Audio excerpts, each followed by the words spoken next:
quickly, because we don't want to impede on the next panel.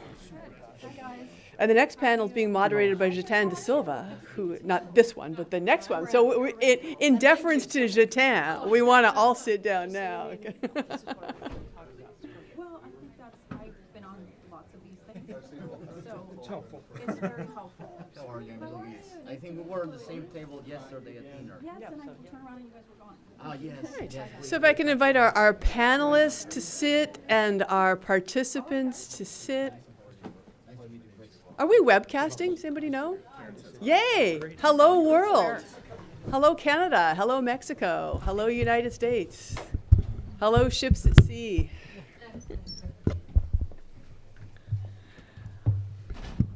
What an obedient group. My name is Laura Dawson. I'm the director of the Canada Institute. I am not going to take much time up here at all, except first to thank the Mexico Institute and my friend Duncan Wood for doing such a great job in pulling us all together. This is a great event. As Duncan said, this is our 4th annual North America Energy Forum. I think it's my 3rd. And you know what? We've really got stuff to talk about this year. Last year we had stuff to talk about, but this year we've really got stuff to talk about.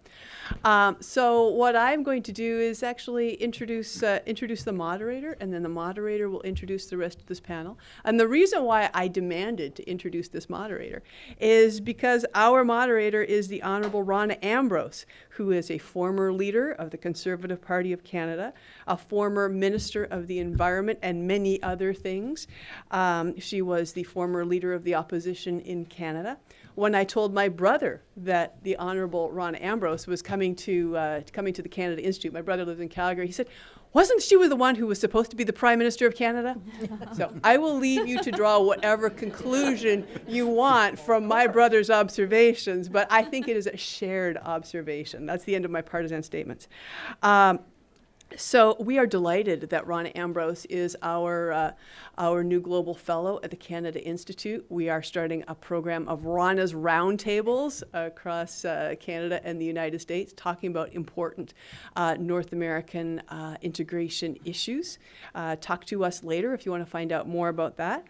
But let me just welcome Rona to the Wilson Centre, to the Canada Institute, to the North American Energy Forum, and Madame Ambrose, the floor is yours. Thank you. Thanks so much, Laura. It's great to be here with all of you. And I know we don't have a lot of time. We're a bit behind. So it's always hard to tell politicians not to talk a lot, but it's particularly hard to tell former politicians not to talk a lot. So I'll make sure to keep on a schedule here. I just want to say quickly, thank you to Laura for the introduction, but thank you to the Wilson Institute, or the Wilson Centre and the Canada Institute. I'm thrilled to be a global fellow. A lot of my friends who have resigned from politics like I did say to me, "What are you doing? Why aren't you doing these other kinds of things that former politicians do?" And I'll tell you what, I love policy. I did policy before I got into politics. I have my master's in public policy. I said when I left politics that I looked forward to the day that I could go back to doing this kind of work. So I'm thrilled to be here. And I say that because as someone who sat around the cabinet table for 10 years, making decisions, working with great people like this and great people like you, both in the business community and the non-for-profit sector, the work you do is incredibly important to influence policymakers and legislators. So thank you for the work that you do. We've got a fantastic group of gentlemen with us today to talk about energy regulation. We're going to talk about reducing the regulatory burden on energy producers throughout North America, integrating continent-wide energy regulations and environmental restrictions. We're going to be hearing from these gentlemen about developing environmental policies which track the supply chain from production to distribution, expanding cross-border energy trade, exports to foreign markets including oil, natural gas, LNG, coal, and electricity, and of course negotiating trade agreements which benefit all of North America when it comes to energy production, developing tax incentives to drive technological innovations across integrated North American platforms. So a lot to cover. I'm going to introduce our friends who have joined us here today on the panel. They would like to share with you some opening remarks, and then we'll jump into questions. So first off, I'll introduce Randall Luthi.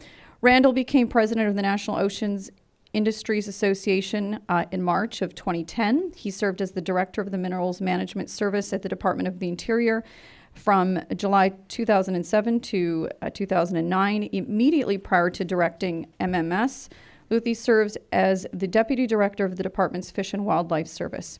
He also started in 2000 a law firm of Luthi and Voiles in Thane, Wyoming. Randall also served as Speaker and Majority Leader in the Wyoming House of Representatives. So is I that former politician Are you the you're referring to? so he might talk more than the rest of them. I just wanted to make that clear. That's right. He was a legislative member of the Energy Council, which is an organization comprised of representatives from the public and private energy-related sectors that meets quarterly to learn the latest developments in energy-related technology and to discuss energy policy. So, friends, if you can please join me in thanking Randall for being with us here today.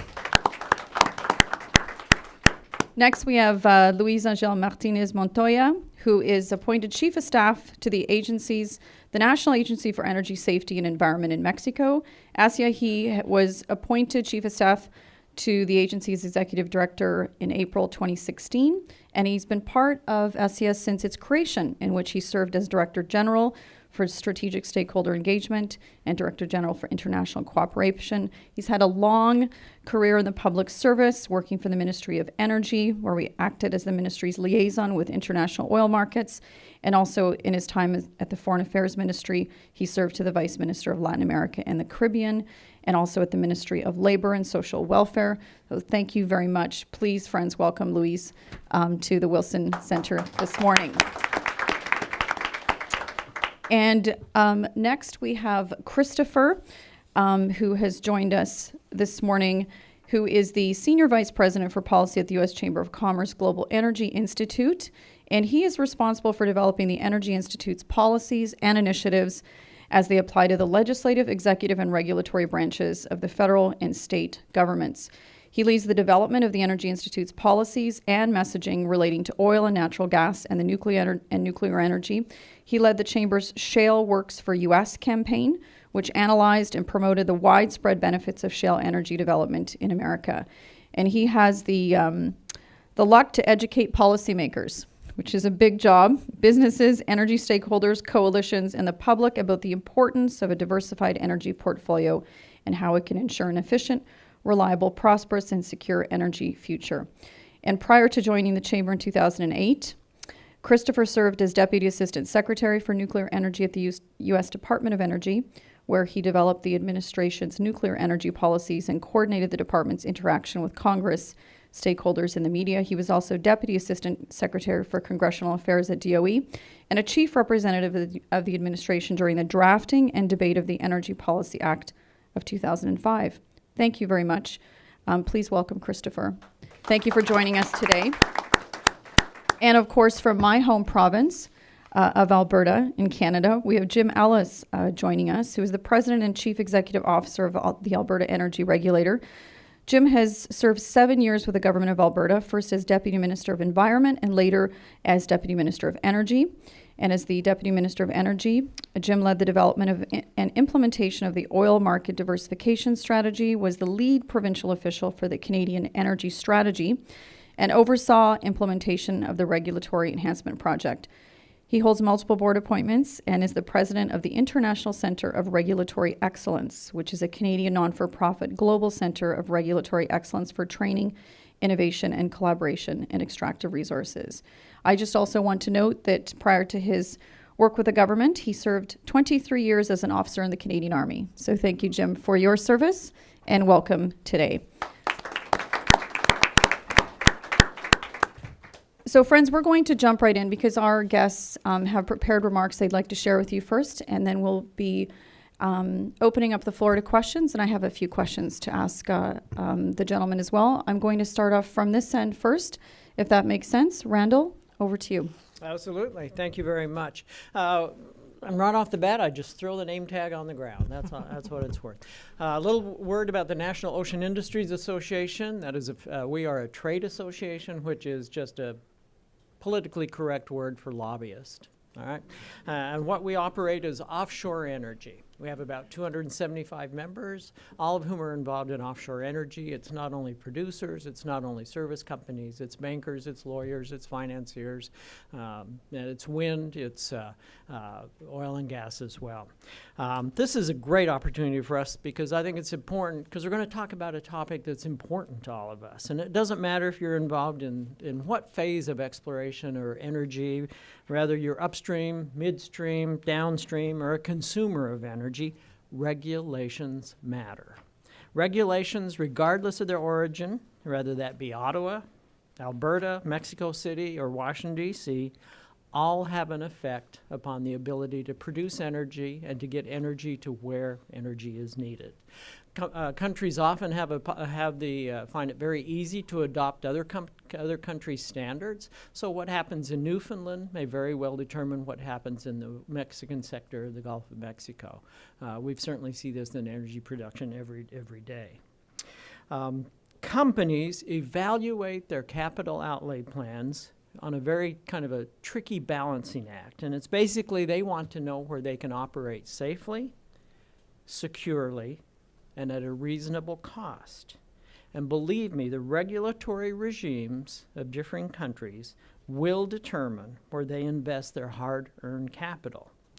And regulations can form a consistent basis throughout North America, or they can just provide a hodgepodge of inconsistent, conflicting, and isolated pockets where companies are just left to guess of where they want to, whether or not they want to participate at all. The energy industry is and let me repeat that, a heavily regulated industry. And for those that aren't in the industry, and I'd say even particularly those that are not big fans of the fossil fuel industry, believe that the industry doesn't care for regulations. And I can tell you that is just not the case. We want to be regulated. Regulations can provide something that is consistent and certainty, and that's where you can then base upon your sound business decisions upon. However, we've seen in the U.S. the last few years, particularly in the offshore world, which again is what our companies represent, that you combine a lot of regulations on top of the low commodity prices, and it's actually resulted in the unprecedented economic crash of much of the oil and natural gas industry offshore. Now, again, I want to make clear the regulatory burden imposed by U.S. government was not the only factor, but it was part of a perfect storm. And I'm also going to point out that we, the offshore energy industry, brought some of that regulatory attention on ourselves due to the Macondo well accident back in 2010. Now, anytime you have an accident, but especially if you have an accident in regard to the magnitude of the Macondo well accident, the government has to do something. And what a government does, doesn't matter where you are, what a government does is pass more regulations. But we believe many of those regulations actually went too far and has actually hurt the economic viability and the possibility for future growth. And then at the same time, technology such as fracking allowed companies onshore to produce record amounts of oil and natural gas.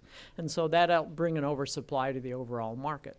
So what we have in the offshore world now is not only competing with other companies, but we are competing with companies that are onshore as well. But competition is a good thing. Competition will bring down prices. Competition will improve efficiency. At NORIA, access is our primary and possibly, I say, the primary and maybe only policy issue. Everything else reflects around it. We believe that having many areas open in the Outer Continental Shelf for any kind and all kinds of energy leasing is a good thing because it provides more competition and it also would provide a more secure energy market. Included in this access goal is the diversity of forms of energy, meaning both traditional and non-traditional, such as oil, natural gas, and wind, wave, and current. And then also area diversity. And I can give you a good example, and that's the current situation in the United States right now. Due to past political and policy decisions, 94%, and I'll just say it again because that's what old politicians do is repeat things, 94% of the Outer Continental Shelf is currently closed to any kind of oil and natural gas exploration. And I don't know of another country that has an active offshore energy program that closes off 94% of its area. What the result has been is kind of an uber concentration in the Gulf of Mexico, particularly the central and western Gulf of Mexico. Even now, that provides about 18% of the U.S. Oil and about 4 or 5% of the U.S. gas. A few years ago, it was closer to 50 and 30, but that just gives you an idea how things have changed from offshore to onshore. But what do you see? Well, we just saw it just a few weeks ago. Harvey came through the Gulf of Mexico, shut down about 25% of the production. The good news is the safety plans worked as they were supposed to.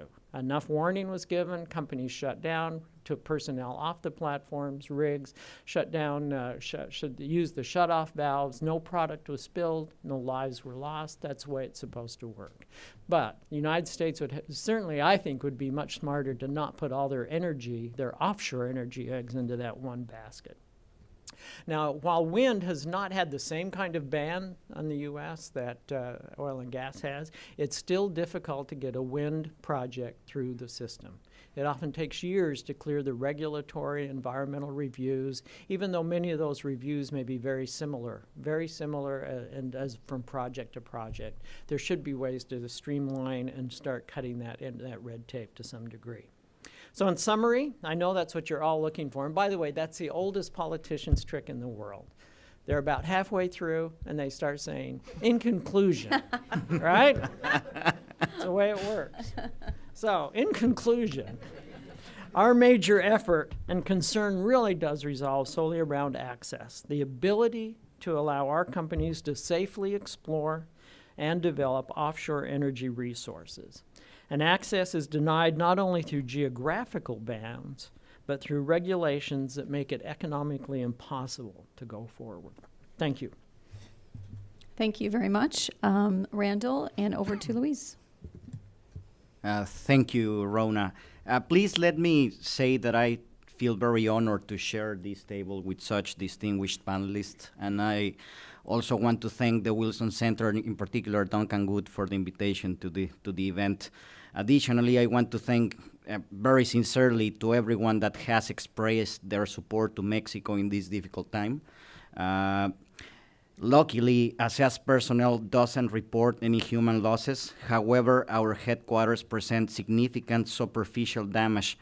This is forcing us to seek for an alternate venue to resume our work, and this is the reason why our executive director is not here today, and I'm here on his behalf, because he is commanding our top management team in this effort towards reestablishing operations as soon as possible. So I was asked to talk about ASEA's experience on stakeholder engagement for developing regulation for the hydrocarbons in Mexico after the energy reform. So let me start saying, for those that are not familiar with ASEA, that we are the new kid in town of energy regulators in Mexico. We started operations in March 2015 with a broad mandate of regulating and supervising safety and environmental protection for the complete supply chain of hydrocarbons. That means we oversee and regulate the upstream and all the way down to retail service stations. So that's a very broad mandate, perhaps unparalleled worldwide. From the very beginning, though, we understood that our mission had a double meaning. First and foremost, we had to guarantee people's safety and environmental integrity in the hydrocarbons operations, but we had to do it in a way in which we are able to provide industry and society with regulatory certainty for the successful implementation of the energy reform. So you might be asking yourself, how can we provide industry and society with certainty? Our approach is simple and straightforward. Instead of trying to find the wheel of regulation, we concentrated on understanding the most significant risks associated to the operations we regulate, and then we decided to base our regulatory pieces on internationally known practices to address such risks. So how do we identify which practices are best to incorporate in our regulation? Through the open dialogue with fellow international regulators, think tanks, NGOs, and of course, industry. In other words, we acknowledge that good practice happens on the field, and it may take some time before it gets actually to the desktop of the regulators. So we decided to act accordingly and put a shortcut by involving industry as well as other relevant stakeholders on the early development of regulatory drafts. Such drafts are then subject of a public consultation before their release, so we can make sure that some other relevant stakeholders also offer their opinion. And once a new regulation is officially published, we follow up its implementation through the close dialogue with industry associations. Let me put an example of this full cycle engagement with stakeholders with our upstream regulation.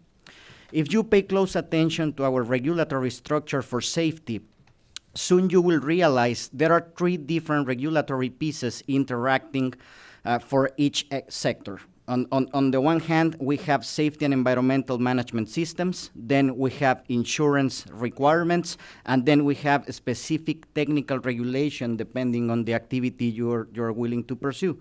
In the case of the upstream, this is exactly the case. We have safety and environmental management systems that we built together with the Bureau of Safety and Environmental Enforcement of the USA, as well as some other international standard houses such as API, IOGP, ISO, etc. We, for the insurance regulation, we actually consulted some of the experts from BOEM, so thank you very much, Emily, for your support on that one. Then for the specific technical pieces for unconventional exploration and production, for instance, we had someone actually from the Alberta Energy Regulator coming to Mexico to work hand by hand with our experts to develop this regulatory piece. So thank you, Jim, for your support. So after we incorporated all of this knowledge coming from other international experts, we also socialize these with our national stakeholders, and we also send these regulatory drafts through the public consultation. After the regulatory pieces were actually officially published, now what we're doing is that we're holding meetings on a regular basis with AMEXI, which is the National Association of Hydrocarbons Industry in Mexico, to see how these regulatory pieces are actually working. A couple weeks ago, we had a meeting with them to see how can we improve the environmental baseline procedure for the winners of onshore contracts. It was a very enlightening meeting, because when you are developing regulation in your desktop, you actually cannot tell how this regulation is going to work until it's actually outside and it's being implemented by industry. And we are also having a conversation with AMEXI going on our insurance regulation to make it clearer to companies that still have some questions about it, and so on. And this is exactly how we work with the different sectors we regulate. Over the last 30 months, we have published nearly 31 regulatory pieces for different sectors, and we are monitoring their implementation with industry associations across the complete supply chain of hydrocarbons.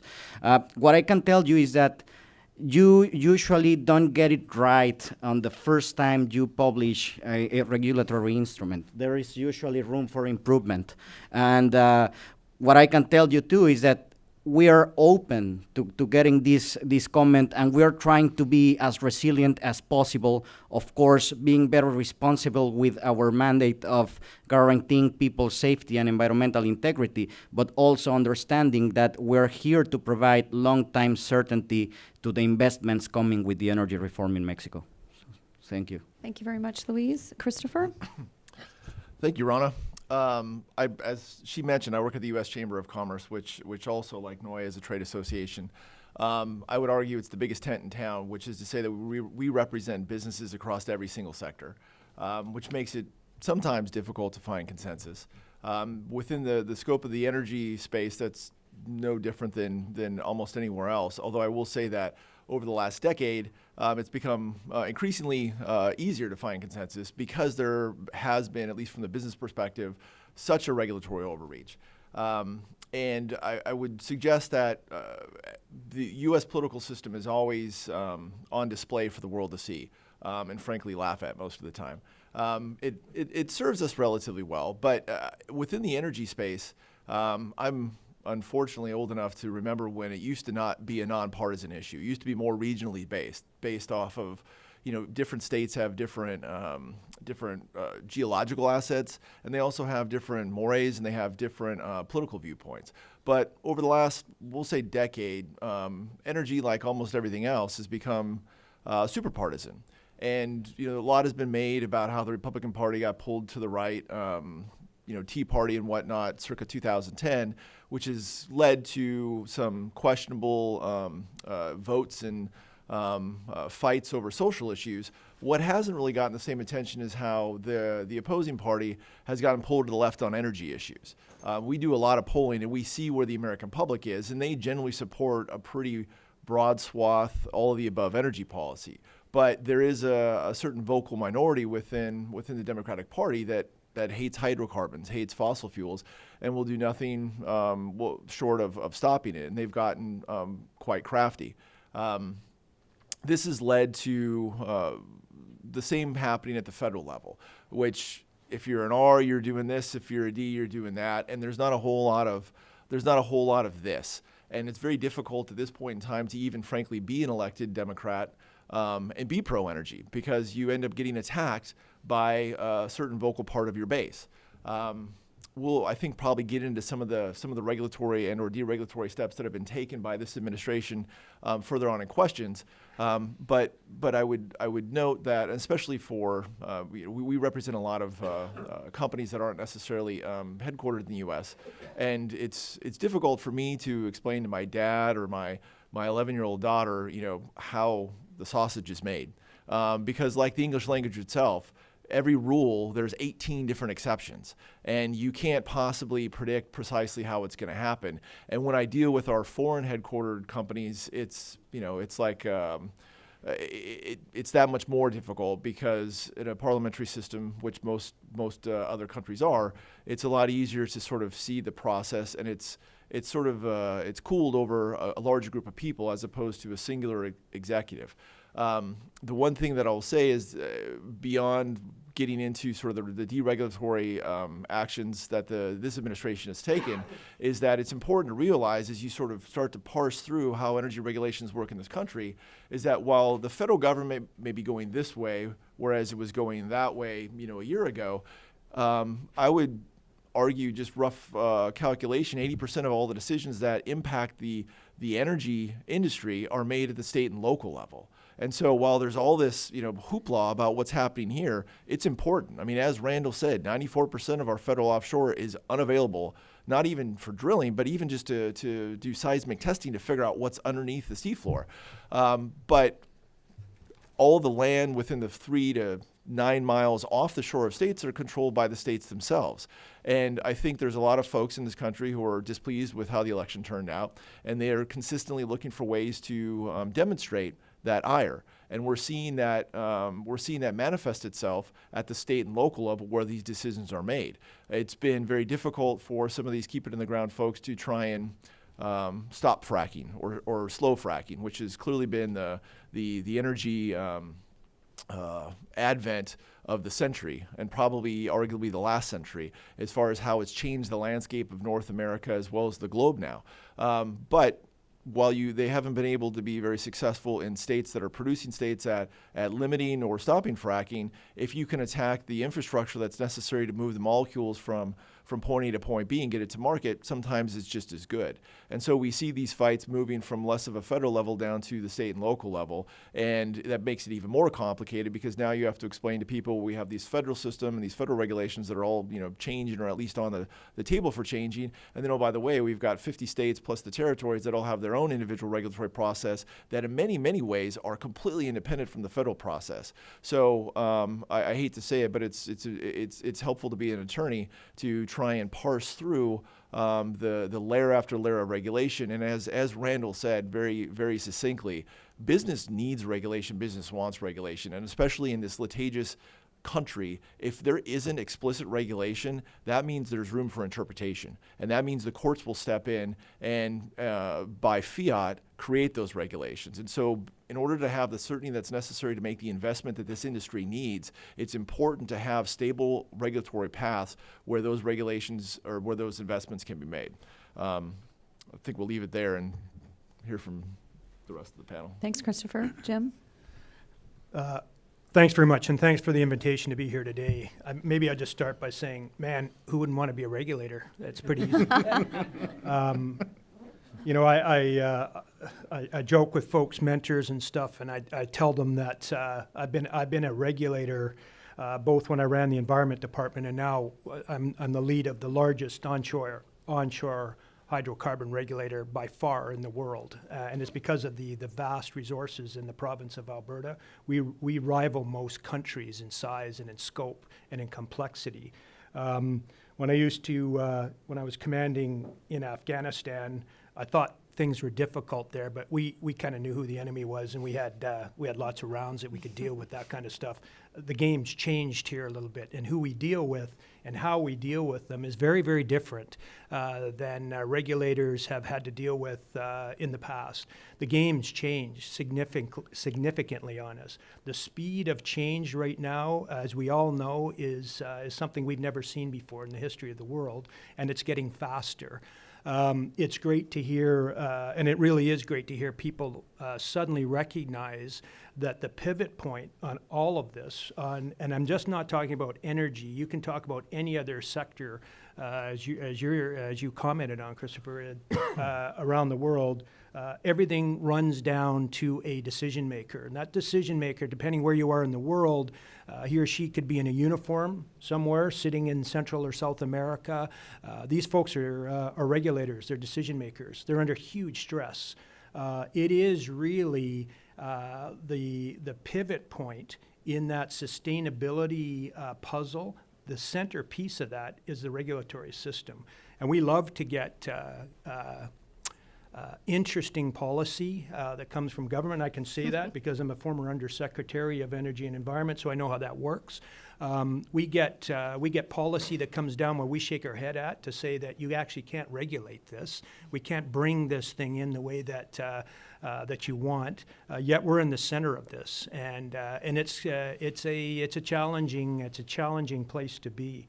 That sustainability puzzle. Who figures that out fastest will be the most successful. That is the interface between that economic competitiveness piece that we're talking about this morning, which is absolutely critical. But on top of that, and in concert with that and integrated with that, is the environmental safety piece. And along with that is the new social aspects of the world that we're living in. We regulate upstream and midstream. So we regulate pipe, 350,000 miles of pipeline in Alberta. That's what we regulate. In the old days, nobody knew that the pipe was going in the ground. Nobody knew. Maybe the local landowner where it's crossing his or her property, nobody knew about it. As was commented here, in pure military tactics, who wouldn't take a shot at the line of communication between the E&P and the refinery? The weakness is the transportation network, and that's where the off-oil folks are focusing now. We as regulators need to be playing in that space. So we deal with safety and environment. We deal with the economic opportunities that are there. And obviously the social aspects where people now, citizens now want a say in development. And we tried in the past to complain about it, to fight back on it. We used air campaigns and ground campaigns. At the end of the day, we've had to move through a very different way to deal with engaging with citizens in our jurisdiction. And we're trying to set the model across the country and, quite frankly, around the world in what we're doing. We have an Indigenous issue in Canada that we're dealing with right now. These people have a right to be involved in our process, and we're finding a way to deal with them respectfully and responsibly. You've heard from two Canadian companies today that are leading for us in the country in the way that they do business. But we as regulators are right in the middle of this, and we're the ones where, as I said, where the rubber hits the road. the whole aspect of innovation and technological change, it's the regulatory system that has to play a role in that. You need fast, agile, risk-tolerant regulators that can use their discretion to move through this process. The policies can't keep up with what's going on right now. We have companies that come in every day with a new piece of technology, a new piece of innovation, and they're looking for the approval to move through our system. We can't wait 3, 4, 5 years for policy to move through the government cycles. And like here in the United States, our cycles run on 4 years. The regulators stay in place. We're independent of government, although we report through into a government process. Our system is, because it's independent, we can actually move quicker, make better decisions, and move forward in the zone that way. The last thing I'll say before we hand it over for questions is we recognize the true opportunities we have in the competitive nature. We had targets set when I took over this regulator in 2013.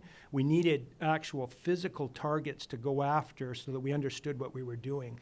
We set targets of $1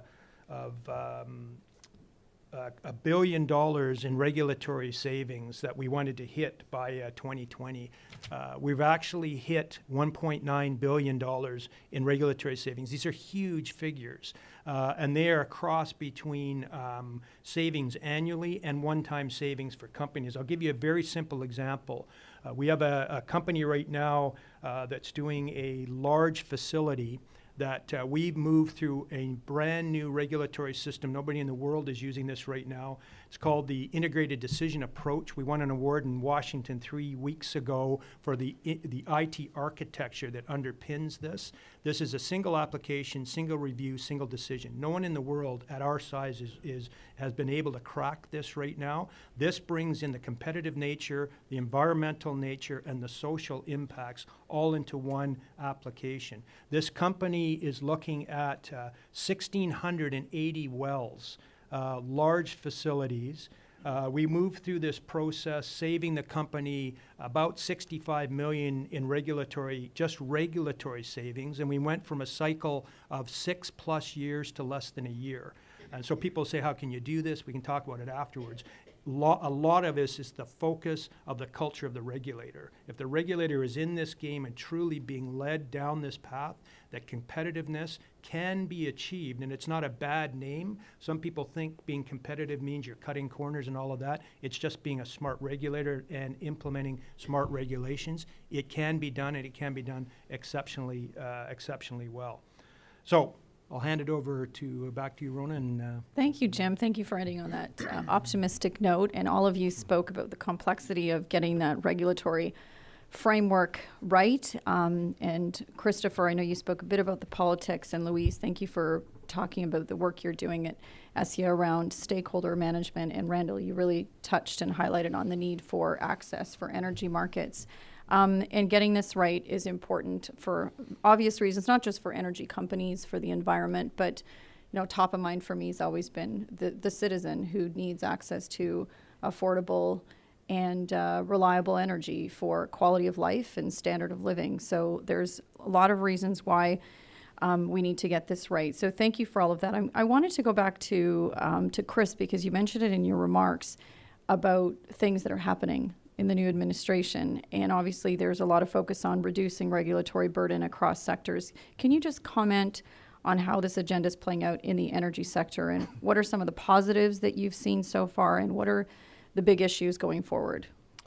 Yeah, it's a pretty big question, and it's very timely because on Monday the White House is going to trumpet its deregulatory agenda and what it has been able to accomplish. I watch TV probably like everyone else, and there's rightfully been a lot of focus on how the major goals of both this administration and this Congress have not only not been achieved, but they've been not achieved in very public fashion, whether it be healthcare or tax reform, things that are both huge priorities for the chamber. But it's not exactly sexy to talk about what's happening on the energy side, but there's been more done so far within the regulatory space and more on the energy sector.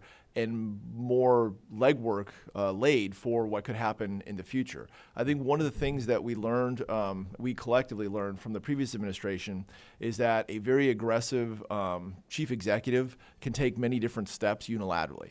But by the same token, a very aggressive successor executive can take equally opposite positions and change those by fiat. And so that's kind of what the first sort of 6 months has been about, is what can be done unilaterally by the president in order to undo what was done unilaterally by his predecessor.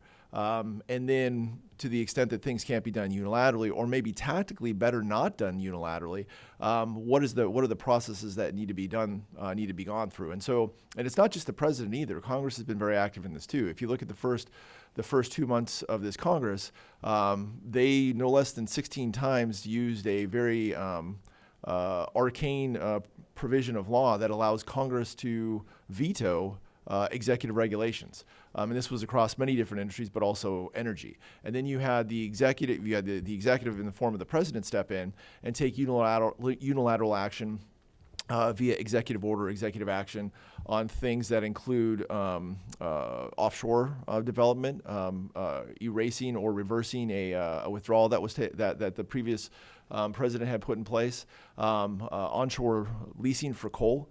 Reversing a moratorium that was put in place, and to the least sexy part of it all, but the most important part, is reinterpreting how things like NEPA, the process by which the environmental reviews are done, are going to be reviewed. And frankly speaking, I think there were a lot of steps that were taken that maybe have been too aggressive, at least for the sake of the courts. There's only so much that you can do unilaterally before the courts say, wait a second, that's beyond the scope of the law. You can't do that without a change in the law.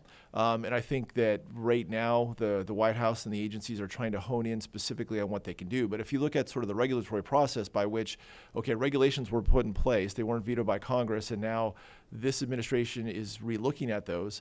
I mean, you have things ranging from fugitive methane emissions, both in the oil and gas industry as well as on federal land. You have a whole new, and I don't want to get into Randall space, but you have a whole new offshore development plan being written. You have probably the most well covered and the most spoke about is you have a climate plan that was stayed by the Supreme Court. President Obama's Clean Power Plan was stopped by the Supreme Court over questions of whether or not there was a legal authority to do it and the way they did it. And then the election happened. And then this administration now, sometime within probably the next 2 weeks, is going to announce precisely what it's going to do on that. And I don't know what they're going to do, but I can promise you they're not going to do what the previous administration did. And that alone, from a electricity generation standpoint, is going to have profound changes. If you look at sort of the where we were going versus where we are going.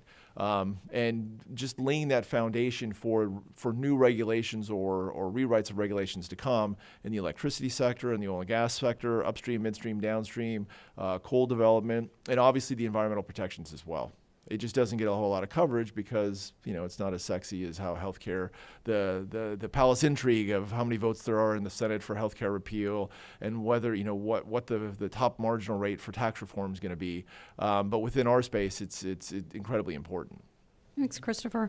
In light of the current administration's agenda and the push to deregulation in the energy sector, I wonder if Jim and Louise could just comment. We always think about competitiveness and regulatory harmonization. How are you, Jim, Louise, reacting to and how do you work together with the U.S. or work in cooperation with Mexico on that point, Jim? Yeah, it's a little, quite frankly, it's a little easier right now dealing with Mexico. We're dealing quite closely with Mexico right now. They're building their regulatory framework. We understand what it is. We have very good relationships with them. You mentioned earlier on, we developed the International Center of Regulatory Excellence that was born and bred out of the AER with a requirement that we saw that we needed to reach out internationally to be a better regulator. So that's why we did it. That's why it's in place right now. We're working very closely with the ASEA, CNH, CRE, all of the Mexican regulators in the energy sector. Christopher, you pointed out earlier in your comments, you've got federal regulations moving in the United States with state regulations moving. We're having a little bit of difficulty plugging into the different states right now. Some are moving, some are not moving. You don't even see a U.S. regulator here on this panel. I find it very interesting because we're down here all the time speaking. We're kind of having difficulty figuring out who's in the game. It's been 6, 7, 8 months down here. We're looking to engage with certainly the federal regulators to determine where the U.S. is going. Regulations, as was pointed out in the first panel this morning, it's all about competitiveness. And to build your regulatory system, we're moving right now heavily in Canada and certainly in Alberta on the methane regs. We are jurisdictional leading around the world. Nobody's moving right now. We were moving in concert with the Americans. Those folks are holding right now, although some of the states are moving. I think the smartest thing to do here from our perspective is to get the regulations built so we all understand what they are, and then a decision's made when to turn them on. That's the question that has to be made. As a regulator, we don't want to be pushed into a corner. If there's a change in the U.S. and suddenly the U.S. starts moving and we're not ready, then we can be in trouble again, right? So we're in Canada, are our own country. We're quite proud of that. We have our own regulatory processes, but man, we need to be reaching out. And as I said, it's we've tried to do it through this Center of Excellence because we need help. We all need help from one another to move into a center that we can actually share best practices as regulators to figure out how to move forward in this very complex time. Thank you, Jim. Louise, do you want to comment on? Yes, absolutely. I think, we are completely on the same track as Jim just mentioned, and additionally, we are convinced that, as some of our colleagues from industry just mentioned, when you are planning for doing investment in a country, you're looking for steady signals of regulation over the next 30 years maybe.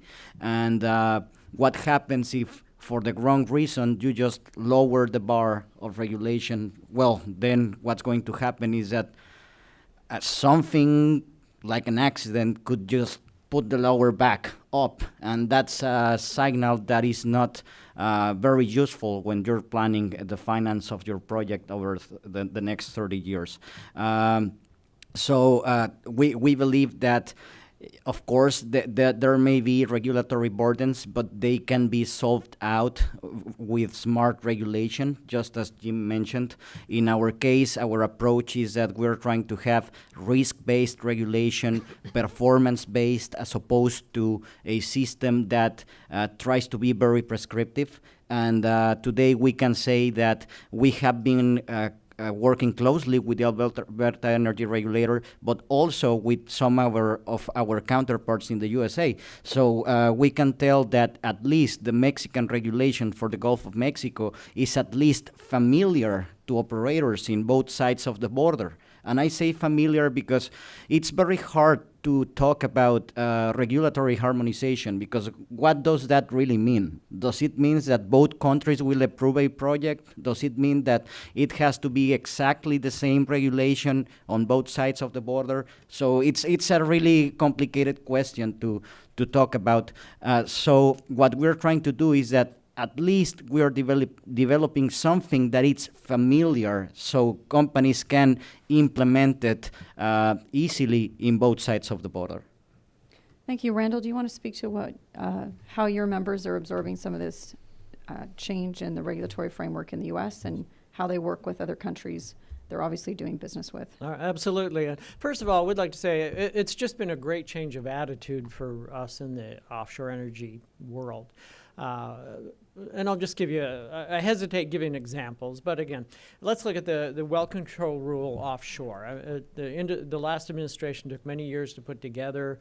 Industry was not crazy about it, to say the least, really complained about it, and I think with legitimate complaints. And when the new administration, that well control rule, it was, okay, let's stop, let's look, let's talk about it again. And it's just been a great opportunity for us to hopefully put our case forward that will actually make sense. I often use, and I hesitate this because it's never applies, but say you have a speed limit. You have 65 miles an hour. Someone drives 75 miles an hour and causes an accident. Is there any doubt the 65 mile per hour speed limit was violated? No. But is the answer to then make the speed limit 45? And I think that's what we were dealing with somewhat in the well control rule. So now we're able to, I think, actually talk about what makes sense safely and what makes sense economically.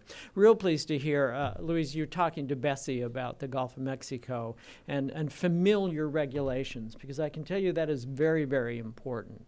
As the United States doesn't open up more and more of its offshore areas, where are our companies going to look?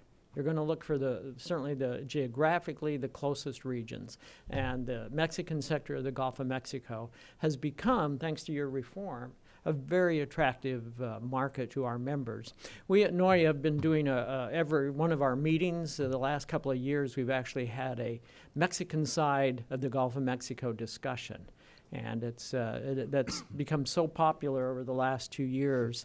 And we have a lot of companies that have now, they're down there, they're looking, and that's just a good lesson for us to learn in the U.S. Let's make regulations that make it so, that makes sense. Thank you. I'm sure there's lots of questions for the gentleman.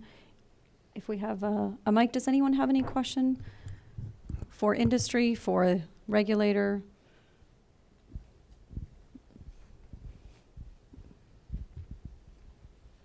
I think it's the second row from the back.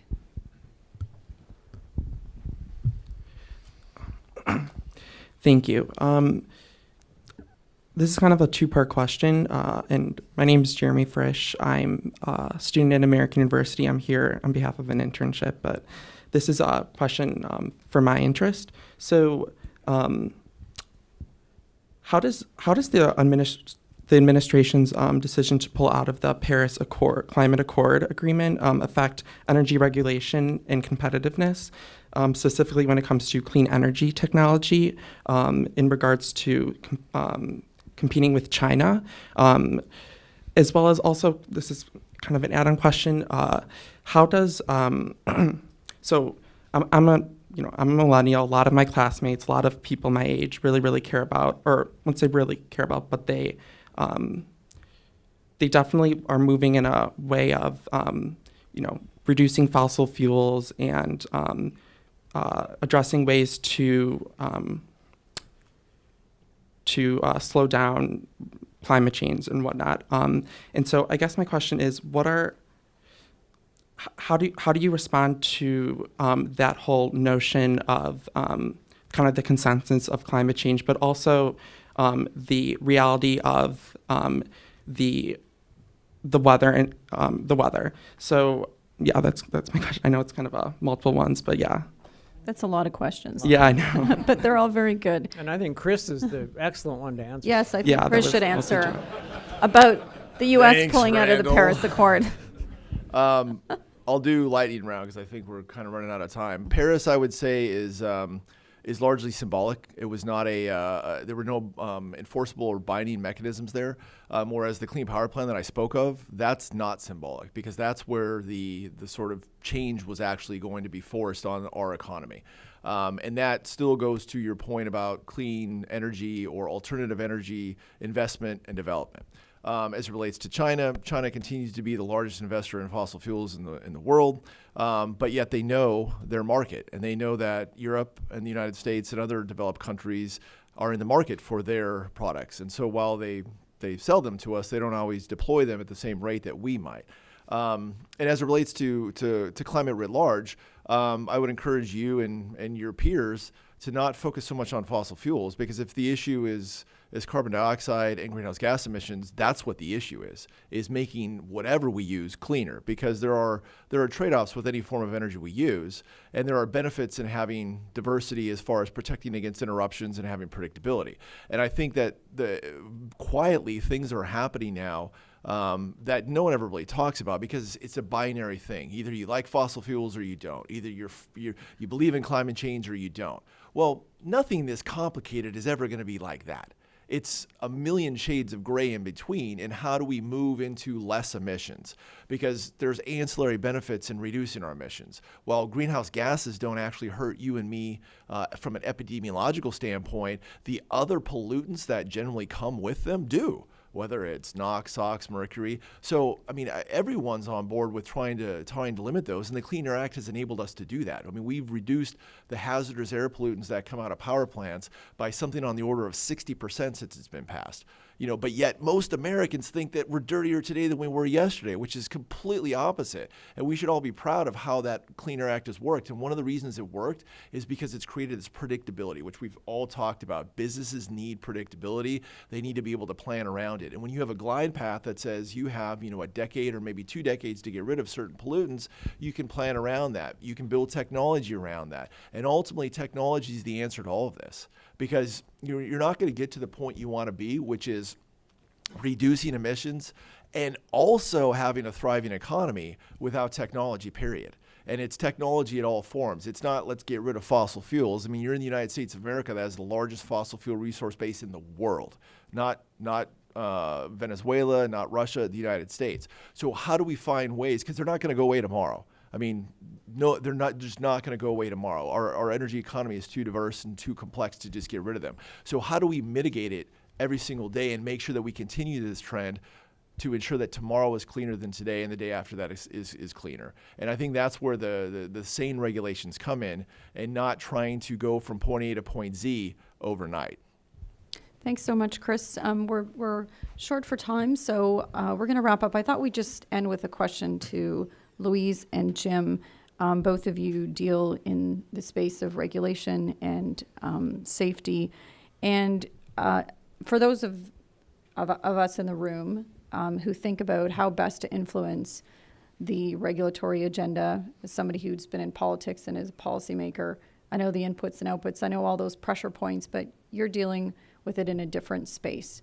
And I thought we could end on an optimistic note, give advice to the people in this room who are trying to influence in a positive way the direction of regulatory frameworks. And we start with Louise. Well, I'd like to say that risk-based regulation and performance-based regulation might be the best option, the best available option. At least it is the best we know. So if you try to promote an agenda based on these two ideas, probably it's better than just getting rid of regulation. I think that will be my comment on that. Thank you, Jim. I think it's all about transparency and speaking whatever language you're speaking. So speaking English to the English and not speaking engineer to the citizens, and speaking science to the citizens, right? We've got to figure out a way to get the message out, because it's a good message. And the other thing I'm passionate about is that finally, politicians do their thing and they do it very well. Regulators are just starting to get comfortable to get out on the public stage right now. We have to own that. We're independent. We're science-based. I've got every ologist known to man that works in my regulator. We need to be out front talking to citizens. We have not just a perception, but the reality is we're independent. We make decisions every day.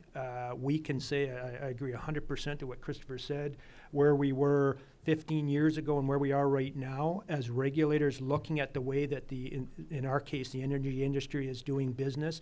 Much better. It used to be questions of water use, air pollutant,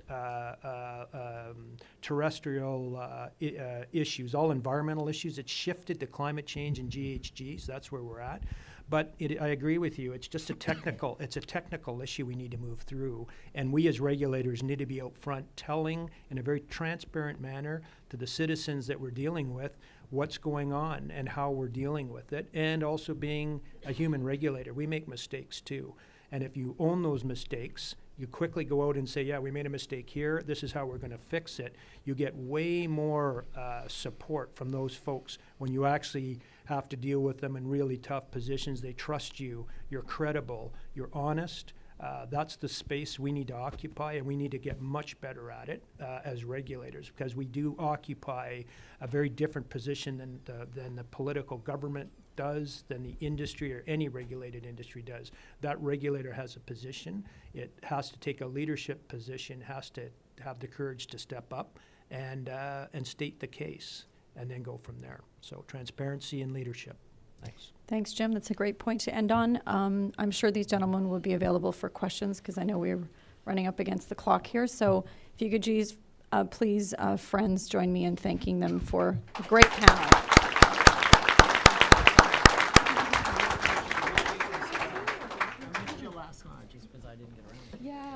We'll take another very short break, 6 minutes I'll give you this time because I'm generous, and then we'll reconvene for our panel on infrastructure. Thank you.